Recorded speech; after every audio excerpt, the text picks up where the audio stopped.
JOHN Maxwell here. Welcome to Minute with Maxwell. I'd like to talk to you today about delegating. I'm really good at this, and I can help you. When I was a young leader, I couldn't afford a staff. I was just in a very small country church, and they couldn't even really pay me a good salary. But I really needed some administrative help, and I knew that if I was doing administration, I surely wasn't going to be doing the things that perhaps had higher priorities for me as the pastor of this congregation, little congregation that it was. And so I brought some ladies together, and I asked them if they could help me, each one a day of the week, and help me with filing and administrating.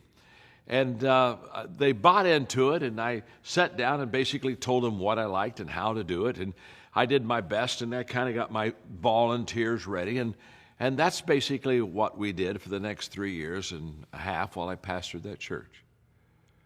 What I learned as a young leader is very simple. Anything that I can do that somebody can do also, they should be doing. The only thing that I should be doing are the things that are the top priorities of my life. Those I must do.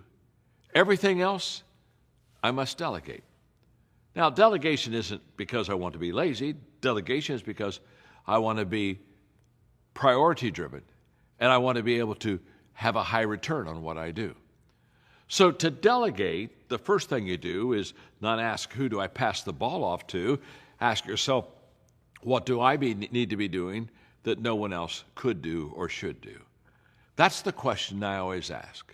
I ask myself very simply, what do I need to do to help the organization that will help them more than anything else? Because whatever that is, that's what I should be doing. Then what I do is I delegate all the other stuff.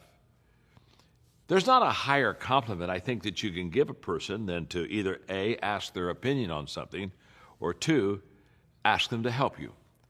And I think a weakness that leaders have a lot of times is they just don't ask people to help them.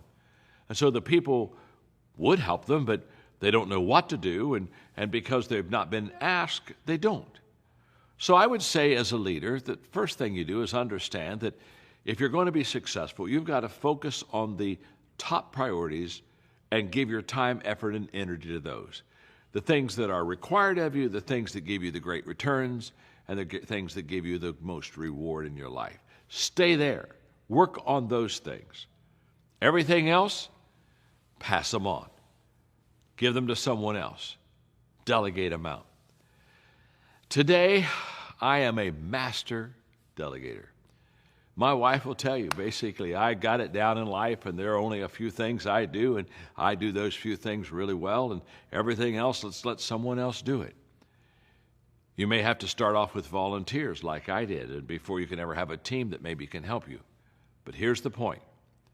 Everything that you do that isn't a high priority is to reduce your effectiveness down and keep you from reaching your potential. And even more sadly, keep your organization from reaching its potential. So ask yourself simply every day, what do I have to do that no one else can do, and no one else can do it better, and that's a higher priority? Once you settle what those few things are, and there'll be a few, you can count them on one hand. Trust me, you're not that good. You don't do that many things well. Whatever those few things are, stay in your sweet spot. Stay in your strength zone. Everything else, dump it or delegate it. My name's John. I'm your friend. Glad you're with us today on Minute with Maxwell.